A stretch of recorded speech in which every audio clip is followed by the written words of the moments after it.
எதுக்கு இந்த அமைப்புகள் எல்லாம்? இது போன்றவர்களுக்கு நாங்கள் உதவிக்கரம் நீட்டாமல், வழிகாட்டல் கொடுக்காமல் நாங்கள் அமைப்பு நடத்துறதுல அர்த்தமும் இல்லை. எல்லா சிவில் அமைப்பையும் மூடி போடுங்கடா. இஸ்லாம்ல එක්කෙනෙක්ව අරගන්න එකේ තේරුම මුස්ලිම් ජනගහනය වැඩි කරන එක නෙවෙයි, අපි වැඩි වේගෙන තමයි ඉන්නේ. අපි වර්ධනය කරන ජනතාව. මුස්ලිම් ආධ්‍යාත්මික නායකවරු මෙවැනි අය පිළිබඳව තොරතුරු රැස් කරලා ඔවුන්ගේ තත්ත්වය මොකද්ද? ඔවුන් ආගමට ආපු හේතුව මොකද්ද? ඔවුන් අප සමග පවත්වන්න බලාපොරොත්තු වෙන සම්බන්ධතාවය මොකද්ද? ඔවුන්ට අපි පිට විය ඇති ආකාරය මොකද්ද? ඒට වඩා අපිට අවශ්‍යයි ආගමික දැනුම. ඔහු ආගම තුල පවත්වාගත්තේ. ඔහු අහනවා සලාතය කියන්නේ මොකද්ද කියලා. குறைந்தபட்சம் 5 வேளை தொழுகை என்னவென்றும் அவருக்கு விளக்கம் தெரியாத அளவுக்கு அவர் ஓரங்கட்டப்பட்டிருக்கிறார் என்றால் நாங்க எந்த அளவுக்கு சமூகத்தில் நாங்க அமைப்பா செயல்படுற என்ன அர்த்தம் இருக்குது? நாங்களா போயிட்டு பிரபுதேவா முஸ்லிமானவரை கண்டுபிடிக்கலாம், யார்ட நெத்தில எழுதி இல்ல. அப்ப நீங்க பிரபுதேவா இஸ்லாத்துக்கு வந்திருக்கிறார் என்றது பிரபுதேவா சொன்னாதான் தெரியும். நான் வந்து மதுரை தான் பிறப்பிடமா கொண்டிருக்கேன். சரி. ஆனா இந்து வந்து இஸ்லாத்துக்கு வந்திருக்கிறோம். சரி. இஸ்லாத்துக்கு வந்திருக்கேன்னு சொன்னா இஸ்லாம் லவ் பண்ணி முடிச்சோம். அவங்க பெஸ்ட்டுக்கு முடிக்க போறப்ப சொன்னாங்க நீங்க இஸ்லாத்துக்கு வந்தா தான் முடிப்போம்.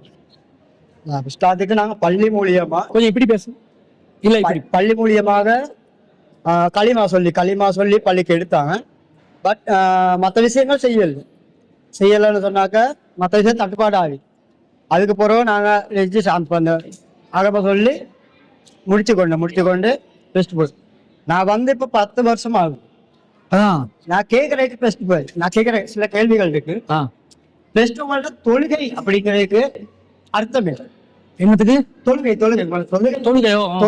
அர்த்தம் என்ன? பிரபுதேவா ශ්‍රීදේවිලයි ප්‍රභූදේවලයි අපේ වැඩසටහන දෙමළ ප්‍රාන්තයෙන්ම සම්ප්‍රාප්ත ප්‍රභූදේවා සහෝදරයා. ඔහු ඉස්ලාම් දහම පවා වැළඳගෙන තිබෙනවා. වසර 10ක කාලයක් වෙනවා. නමුත් මුස්ලිම් ප්‍රජාවත් එක්ක උට තියෙන සම්බන්ධතාවය බොහොම අඩුයි. සිංහලතල සොලිට තමුල්ලවර. ඉස්ලාම් ධර්මයත් එක්ක තිබෙන සම්බන්ධතාවය බොහොම අඩුයි.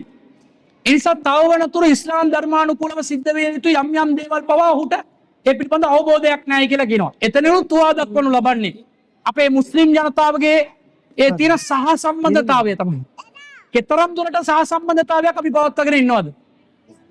අපේ සමාජයේ මේත් වෙනස් විය යුතුයි. විපර්යාසයක් සිද්ධ විය යුතුයි. මුස්ලිම් නොවන සහෝදරයෙක් ඉස්ලාම් ධර්මය අවබෝධයෙන් වැළඳගත්තා නම් මිල මුදල් වලට නොව, වාසිතකා නොව, ආත්මාර්ථය උදෙසා නොව අවබෝධයෙන් ඉස්ලාම් ධර්මය වැළඳගත්තා නම් ඒ සහෝදරයාගේ ධාර්මික දැනුම පෝෂණය කරන්න, වර්ධනය කරන්න, ඔහුව එම ධර්මය ක්‍රියාත්මක කරවන්න. ඉස්ලාම් වල එක්කෙනෙක්ව අරගන්න එකේ තේරුම මුස්ලිම් ජනගහනය වැඩි කරන එක නෙවෙයි, අපි වැඩි වේගෙන තමයි ඉන්නේ. අපි වර්ධනය කරන ජනතාව. ලෝකේ කෝටි 800න් 200ක් කියන්නේ අතරෙන් එකක්. ලෝකේ කොහේ 4 දෙනෙක් හිටියත් එක මුස්ලිම් කෙනෙක් ඉන්නවා කියන එකයි අර්ථය. අපේ ජනගහනය වැඩි කරන එකේ කිසිම අර්ථයක් නැහැ. අපට අවශ්‍ය ධර්මයේ ඇසිරෙන්නේ බිහි කළ යුතුයි. ධර්මය අවබෝධ කරගන්නෙක් බිහි විය යුතුයි. නිකම් අය එකතු වීම තුලින් ඉස්ලාම් තවදුරටත් පළුදු වෙයි. තවත් පරිහානියටපත් වෙයි. ඒ ක්‍රමේ නැති කරන්න මුස්ලිම් ආධ්‍යාත්මික නායකවරු මෙවැනි අය පිළිබඳව තොරතුරු රැස් කරලා ඔවුන්ගේ තත්ත්වය මොකද්ද? ඔවුන් ආගමට ආපු හේතුව මොකද්ද? ඔවුන් අප සමග පවත්වන්න බලාපොරොත්තු වෙන සම්බන්ධතාවය මොකද්ද? ඔවුන්ට අපි පිට විය ඇති ආකාරය මොකද්ද? අපිට බෑ ඔවුන්ට ගෙවල් මේ ඉඩම් කඩම් ඔක්කොම අරන් දීලා යාන වාහන අරන් දීලා ඒව කරන්න අපිටත් නෑ ඕවා. අපිටත් නෑ ඒ වගේ ලොකු යාන වාහන. ඒ නිසා එවැනි ආර්ථිකමය වශයෙන් සුළු උදව් පදව් සිදු කර හැකි. නමුත් යම්කිසි සීමාවක් තිබෙනවා. ඒට වඩා අපිට අවශ්‍යයි ආගමික දැනුම. ඔහු ආගම තුල පවත්වාගත්තේ. ඔහු අහනවා සලාතය කියන්නේ මොකක්ද කියලා. මුස්ලිම් වරේ වුණාට පස්සේ අපට පැවරෙන ප්‍රධානතම වගකීම තමයි දිනපතා අපි 5 වතාවක් දෙවියන් නැමදිය යුතුයි.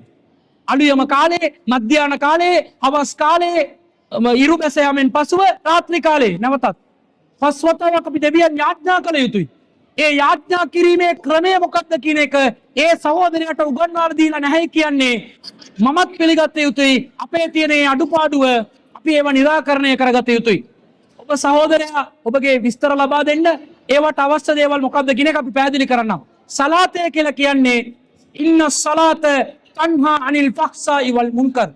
සලාතය යාඥාව කියන්නේ අශිෂ්ට සම්පන්න ක්‍රියාවන් හා පාපකාරී ක්‍රියාවලින් වලක්වන යාඥා ක්‍රමයක්. අපගේ සිත එක්තැන් කරලා දෙවියන් හමුවේ සිටගෙන දිනකට 5 වතාවක් අපි නම දිනකොට ඒ දෙවියන්ව සිහිපත් කරනකොට අපේ මනස එක්තැන් වෙනවා. යම් කිසි ආකාරයක භාවනාවක් අපි මනස එක්තැන් කරගන්නවා. ඒ දේව යාඥාවට අපි යොමු වීමෙන් සිත පිරිසිදු කිරීමක් කරනවා. අනුන්ට යාපත කරන මානසිකත්වය අදා ගන්නවා. ඒ වෙනුවෙන් දිනකට අනිවාර්යයෙන්ම අපි රකාත් 17ක් 5 වතාවක් අපි දෙවියන් යාඥා කළ යුතුයි. එම යාඥාව අපගේ ජීවිතය පිරිසිදු කරන දෙයක් කියලා ඉස්ලාම් ධර්මයේ පවසනවා. අපව පිරිසිදු අපි යාඥා කිරීම තුළින් දෙවියන්ගේ තේජස බලය මහිමය වැඩි වෙන්නේ නැහැ.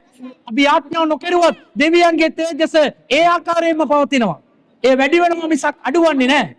නමුත් දෙවියන් අපට මේ පණවා තිබෙන්නේ අපි ආධ්‍යාත්මිකව පරිපූර්ණ වන්නට, පෝෂණය වන්නට, වර්ධනය වන්නට. එම යාඥාව නිසි පරිදි ඉටු කළ යුතුයි. ඒ සඳහා ඉගැන්වීම මොකද්ද කියන එක ඔබට අපි ලබා දෙන්නම්. எங்களோட ஒரு சகோதரர் பிரபு தேவா இஸ்லாத்தை தழுவி 10 வருஷம். அவருக்கு இன்னும் தொழுகை என்றால் என்னன்னு எங்களோட சமூகம் கற்றுக் கொடுக்கல. இலங்கையில 54 முஸ்லிம் சிவில் அமைப்புகள் இருக்கிறார்கள். கிட்டத்தட்ட 15க்கும் மேற்பட்ட தௌஹீத் அமைப்புகள் இருக்கிறார்கள். பல பிரிவுகள் இஸ்லாத்தின் பெயரால் பிரிந்திருக்கிறார்கள். ஆனா ஒரு இந்து சகோதரன் ஓரிரை கொள்கை தான் சரி என்று இஸ்லாத்துக்கு வந்திருக்கிறார். அவருக்கு இஸ்லாத்துல வழிகாட்டல் நாங்க இன்னும் கொடுக்கல. எவ்வளவு மட்டமான, ரொம்ப கீழ்த்தரமான, சமூக பொறுப்பற்ற, இஸ்லாமிய மார்க்கத் மீது பற்றில்லாத, பற்றற்ற ஒரு நிலையில நாங்க இருக்கிறோம். இதுல மாற்றங்கள் வரணும். அப்ப நாங்க இது போன்ற சகோதரர்களை நாங்க அரவணைக்கணும். வாரவங்களுக்கு 3 வீல் வாங்கி கொடுக்கிறதும், வீடு கட்டி கொடுக்கிறதும் இல்ல நம்முடைய நோக்கம். அப்படி வர வேண்டிய அவசியமும் இல்லை. யாரும் புரிஞ்சு வந்தாங்கடா அல்லது ஏதாவது ஒரு காரணத்துக்காக வந்திருப்பாங்க. இந்த விஷயம் நல்லா இருக்குது இஸ்லாத்துல, அதை புரிஞ்சு நான் வர்றேன் எட்டு வந்திருந்தா அத்தகைய சகோதரர்களுக்கு நாங்கள் உதவிக்கரம் நீட்டுவதில்லையா? குறைந்தபட்சம் ஐவேள தொழுகை என்னவென்றும் அவருக்கு விளக்கம் தெரியாத அளவுக்கு அவர் ஓரங்கட்டப்பட்டிருக்கிறார் என்றால் நாங்க எந்த அளவுக்கு சமூகத்தில் நாங்க அமைப்பா செயல்படுற என்ன அர்த்தம் இருக்குது? ஒரு சமூக சிவில் அமைப்பாக நாங்க நடந்து கொள்றதுல என்ன அர்த்தம் இருக்குது? எதுக்கு இந்த அமைப்புகள் எல்லாம்? இது போன்றவர்களுக்கு நாங்கள் உதவிக்கரம் நீட்டாமல், வழிகாட்டல் கொடுக்காமல் நாங்கள் அமைப்பு நடத்துறதுல அர்த்தமும் இல்லை. எல்லா சிவில் அமைப்பையும் மூடி போடுங்கடா. நீங்களும் ஒண்ணு புரிஞ்சுக்கொள்ளணும். நீங்க இஸ்லாத்துக்கு வந்தீங்கன்னா யாராவது ஒரு அமைப்புக்கு போயிட்டு நான் அடுத்த கட்டம் என்ன பண்ணணும், நான் என்ன செய்யணும், இஸ்லாத்தை எப்படி நான் படிக்கணும் என்றதை கேட்கணும். எங்களோட சமூகத்துல எல்லாரும் கைவிட மாட்டாங்க. இப்படி வந்தா ஒருத்தர் கைவிட்டாலும் 10 பேர் கைவிட்டாலும் 11வது ஒருத்தன் வருவான். என்ன செய்யணும், சொல்லணுமா, நோம்பு பிடிக்கணுமா, என்ன வழி பண்ணணும் என்ற ஒரு வழிகாட்டல பண்ணுவாங்க. நீங்களும் அதை தெரிஞ்சுக்கொள்ளணும். நீங்களா முன் வந்து நான் இப்படி இஸ்லாத்துக்கு, நீங்க வேற சமூகத்தை சேர்ந்தவர், நாங்களா போயிட்டு பிரபு தேவா முஸ்லிமானவரை கண்டுபிடிக்கலாம். யார்ட்ட நெத்தில எழுதி இல்ல. அப்ப நீங்க பிரபு தேவா இஸ்லாத்துக்கு வந்திருக்கிறார் என்றது பிரபு தேவா சொன்னாதான் தெரியும். நீங்க சபைக்கு வந்து நீங்க சொல்லும் வரைக்கும் எங்களுக்கும் தெரியலையே. அந்த மாதிரி நீங்க முன் வந்து அப்படி எங்களோட கை கோர்த்து கொண்டால் அப்ப தாராள மனசோட என்ன செய்வாங்க, முன் வருவார். இந்த எங்களோட சபையில் இருக்கிறார் ஒரு கிறிஸ்தவ பாதிரியராக இருந்த, பௌத்த மதகுருவாக இருந்த, மௌலவிமார்களுடைய தரத்தில் அரபு படித்த ஒரு மதகுரு இருக்கிறார். இஸ்லாத்துக்கு வந்தவர் அப்துல் ரஹ்மான் அவர்கள், சல்மான் அவர்கள். ක්‍රිස්තියානි පූජකවරයෙක්, මෙයා හින්දු ආගම සම්බන්ධයෙන් ප්‍රබල දැනුමක් තිබෙන පුද්ගලයෙක්, මෞලවිවරුන්ගෙන් උපරිම අරාබි භාෂාව පිළිබඳව දැනුමක් තිබෙන පුද්ගලයෙක්. මෙන්න ඉන්නවා පූර්වාදර්ශමත් චරිත. දැන් සාම්ගතිකව ඉස්ලාම් දාම තම ජීවන සැලැස්ම වශයෙන් පිළිගෙන අනුගමනය කරගෙන ජීවත් වෙනවා. අවරම දෙங்களுக்கு எப்படி தொடர்பு ஆச்சு, அப்படி கோவில் සම්බන්ධතාවය ඇති උනේ. ඒ සම්බන්ධතාවයේ දැනුම ගුවමාරුව ඔව්ව විනාඩි 5ක් මම කතා කරවන්න සලස්සන්න. ඔහුගේ කතාව බලන්න අහන්න. ඒ තුලින් තේරෙයි දැනුම ගුවමාරු කරමු. அறிவை பகிர்வதுதான் முக்கியம். அந்த அறிவை பகிர்ந்து கொள்வதற்கு நீங்க தொடர்பாகணும். தொழுகை என்று சொல்வது நீங்கள் முஸ்லிமானால் கட்டாயமா செய்ய வேண்டிய ஒரு கடமை. 5 நேர தொழுகை, 17 ரக்காத்துகள் நீங்கள் கண்டிப்பாக தொழுதே ஆக வேண்டும். அந்த கடமையை நீங்க நிறைவேற்றினீங்கன்னா உபரியான வணக்கங்கள்ல ஈடுபடலாம். அப்ப இந்த கடமை எதற்காக சொன்னா, இன்ன ஸலாத்த தன்ஹா அனில் ஃபஹ்ஷாஇ வல் முன்கர், தொழுகை மானக்கேடான காரியங்களை விட்டும் தீமைகளை விட்டும் உங்களை பாதுகாக்கும். இறைவனை பாதுகாக்கிறதுக்கு இல்ல தொழுகை, எங்களை பாதுகாக்கிறதுக்கு தொழுகை. எங்களோட உள்ளத்தை பக்குவப்படுத்தி ஒருமுகப்படுத்தி இறைவனை பற்றி நினைத்து கொண்டு காலையிலும் பகல் நேரத்திலும் சாயங்காலமும் சூரியன் மறைந்ததற்கு பிறகும் இரவு நேரத்திலும் இறைவனை நாங்கள் வணங்குகின்ற நேரத்தில் உள்ளத்தை நாங்கள் தூய்மைப்படுத்திக் கொள்ளலாம், பக்குவப்படுத்திக் கொள்ளலாம். அந்த பக்குவப்படுத்துதலை தான் இந்த தொழுகை மூலம் இஸ்லாம் எதிர்பார்க்குது. தொழுவதனால் அல்லாஹ்வுடைய ஆற்றல்கள் சக்திகள் எல்லாம் கூட போவதென்றதில்லை, தொழாததனால் அது குறைய போறதும் இல்லை. இறைவன் தேவைகள் அற்றவன்.